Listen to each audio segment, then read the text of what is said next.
On her wedding day, Diana's grace and beauty captivated the world. The 20-year-old bride was everybody's dream of a fairy tale princess.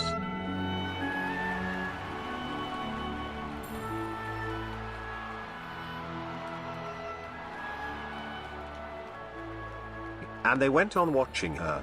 She became the most photographed and easily the most recognizable woman in the world. She had no experience of royal life. Her future lay in the hand of her husband Charles, the man destined to become king. Over a few months after the royal wedding, she consolidated her relationship with the public both home and overseas. On Walkabout with Charles, she was always a huge hit with the people.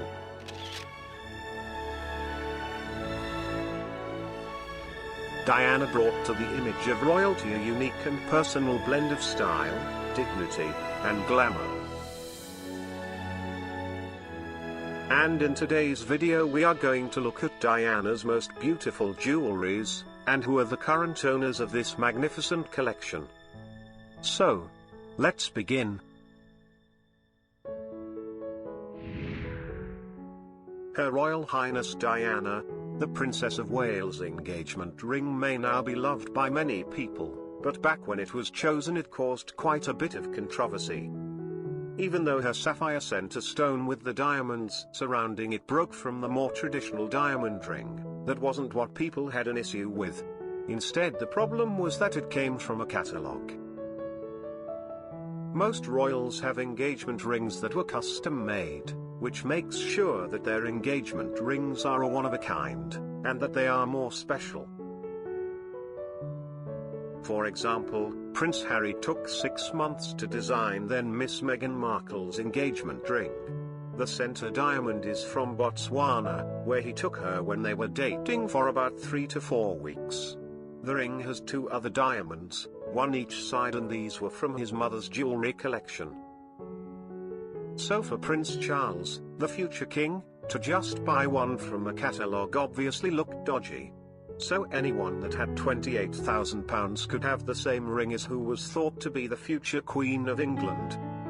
Before Diana's tragic car accident in which she passed away in 1997, Diana made sure that she passed her jewelry collection down to her sons Prince William and Prince Harry. Prince Harry was actually the one to initially take their mother's engagement ring. However, once his brother Prince William was thinking about proposing to then Catherine Middleton, Prince Harry let his big brother have their late mother's engagement ring. The Duke of Cambridge explained how he felt about Catherine, the Duchess of Cambridge, carrying on Diana's legacy. He said, "It's my mother's engagement ring and it's very special to me, as Kate is very special to me now as well. It was only right the two were put together. It was my way of making sure Mother didn't miss out on today and the excitement of the future."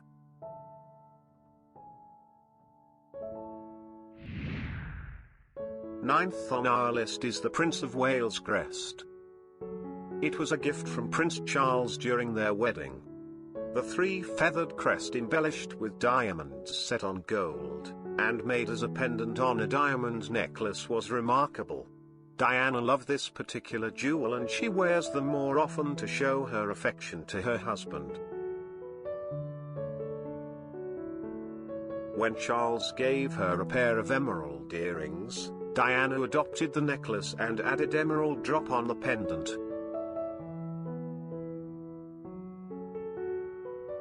Today that pendant with an emerald drop was given to Camilla, Duchess of Cornwall, including the pair of emerald earrings. Previously the mistress and now the second wife of Charles. 8th on our list is the Swan Lake necklace. In 1997 Diana attended a royal gala performance of Swan Lake, wearing a necklace borrowed from the royal jeweler Garrett. It contains diamonds and South Sea pearls.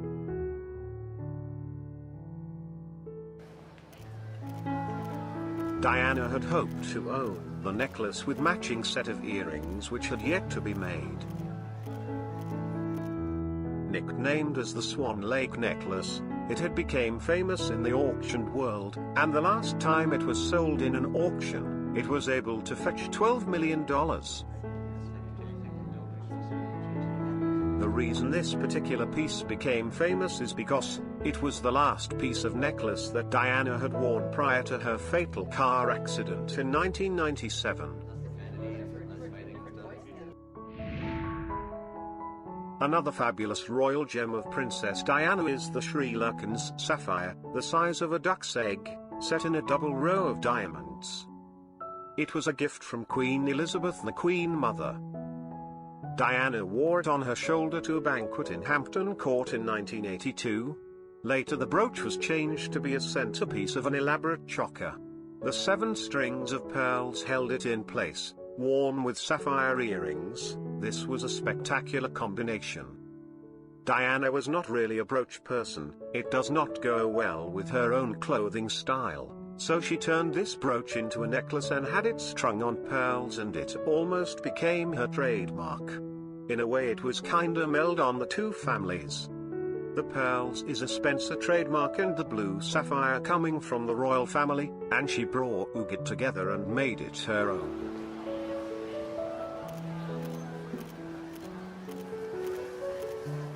As Diana developed her own style and her own life, she already understood how to wear her jewelry to express her individuality and her personal style, but she wore it with flair and panache in unexpected ways. Charles and Diana visited the White House in November 1985. The couple were guests of President Ronald Reagan and his wife Nancy. Diana wore the sapphire choker with the midnight blue velvet gown designed by Victor Edelstein. President Reagan recalled the evening in an interview. We had invited for that particular dinner at the White House a group of people who themselves were stars in whatever their activity was, very prominent and well-known people. I'd had an opportunity at dinner to hear of what she thought about some of particularly the performing stars that were there. So the dancing began, but yet she was the center of attention. The rest of the people were pretty much of an audience. So I managed to get word to John Travolta. She had mentioned approvingly during dinner to ask her to dance. He did, and they danced beautifully together, and it was a kind of high spot that I do remember in that entire evening.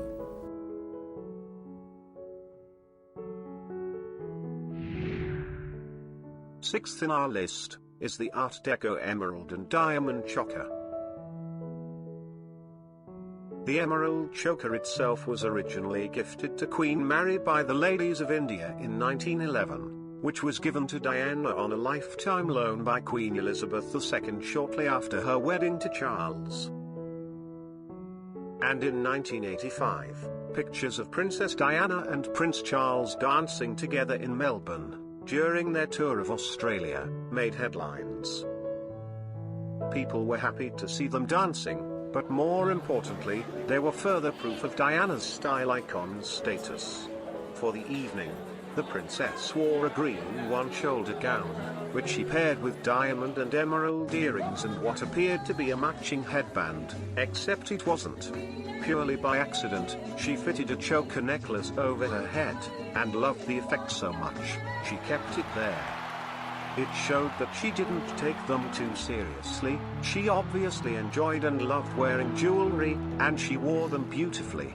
But there was a slight reverence which was so much part of her personal style. She loved to play around with them, and I think that had a huge impact on fashion and on jewelry wearing throughout the 80s. Fifth on our list are the pearls.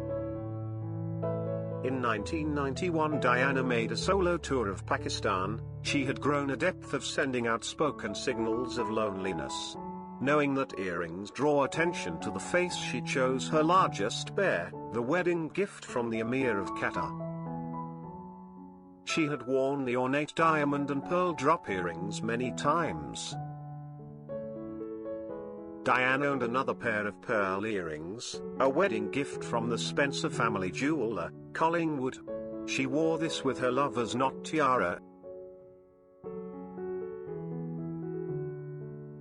and with the King Faisal diamond necklace loaned by the Queen.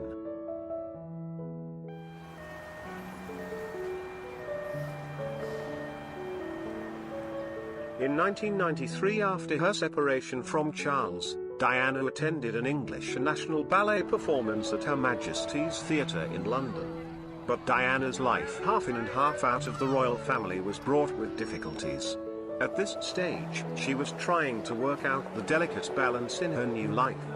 She underlines her still royal status by wearing multi-strands of pearls around her neck, in a style reminiscent of Queen Alexandra herself, a former Princess of Wales.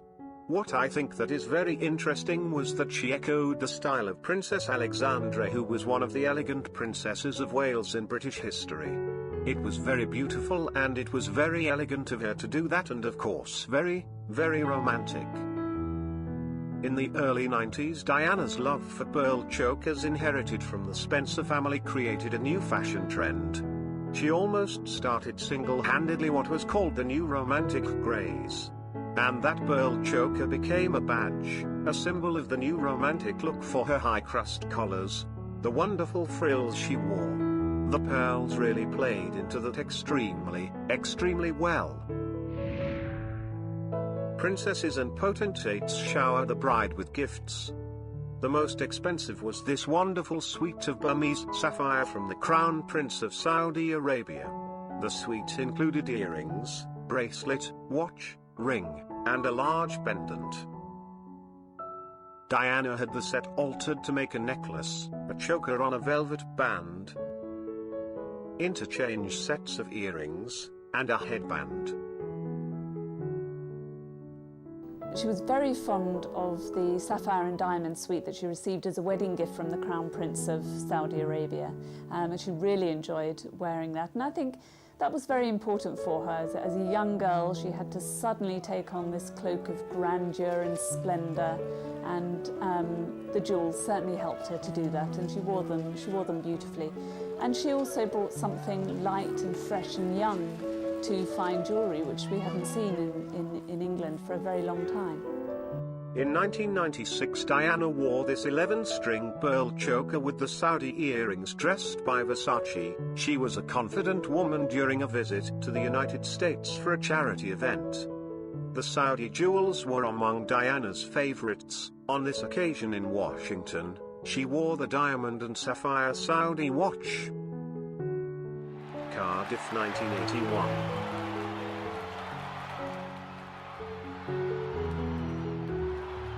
And a nervous young Princess of Wales wearing her Saudi sapphires is about to make her speech to the people of Wales.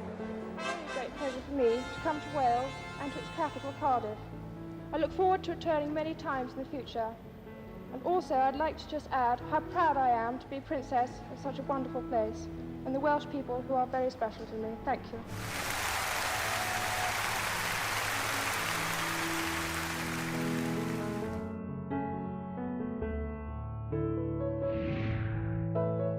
In November of 1986, Prince Charles and Princess Diana moved their tour from Qatar to Oman to visit the Sultan in his palace and the people of Oman. His austere appearance suggested a man of tradition tastes, but he was a host who really knew how to please his guest. Diana received a suite of remarkable jewels. At first, Buckingham Palace denied they had received these extravagant gifts. Lavish presents from the wealthy are not new to members of the royal family who are accustomed of receiving them. Diana was delighted with her very valuable gift from the Sultan of Oman. The style suggested the crescent moon, symbol of Islamic faith, but the setting of the necklace, bracelet, and earrings was strikingly modern. A year later, during a tour of Germany, Diana unveiled her priceless Omani jewels. She wore the velvet dress in which she danced at the White House. A Spencer tiara was held in place by her upswept hair. With their marriage under strain, the royal couple were flying the flag for Britain.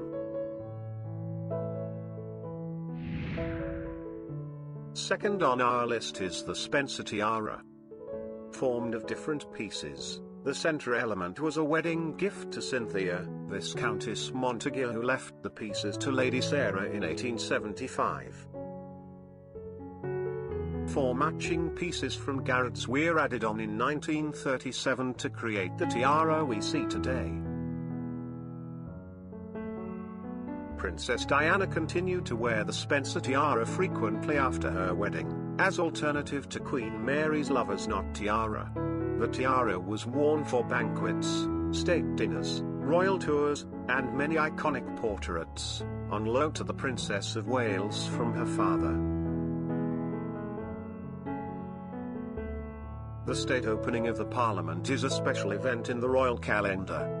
In 1984, Diana, wearing her Spencer tiara with her hair piled high,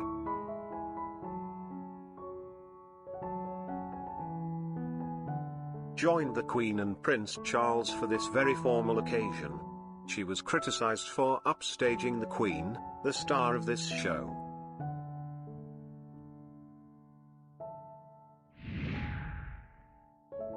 And first on our list is the Lover's Knot tiara. Based on the Grand Duchess Vladimir's tiara, Queen Mary designed a stunning tiara which the Queen gave to Diana as a wedding present. Known as the Lover's Knot tiara, it was made in 1914 by Garrett's to Queen Mary's own design. Diana wore it on various state occasions and many foreign tours. In 1989, Diana wore the Lover's Knot in Hong Kong with her white pearl-encrusted Elvis Presley-style dress and jacket by Catherine Walker. At the beginning, of course, Diana wore the Lover's Knot tiara in quite conventional ways for conventional occasions, just when you would expect her to wear it and how you would expect her to wear it. And then suddenly she appeared in Hong Kong in that magnificent Elvis pearl-encrusted outfit with the Lover's Knot tiara. And again, we saw Diana's skill at just delivering the unexpected. It was to Kensington Palace that her coffin was taken. During her life, she had used her home in London, from where she attended so many occasions as the People's Princess.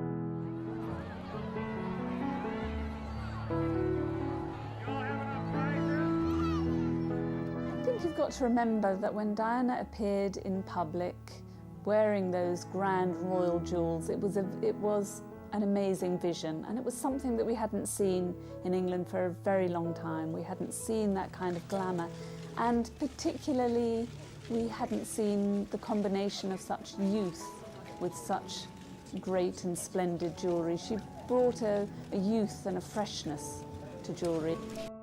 Wherever she went, she brought a radiance into people's lives.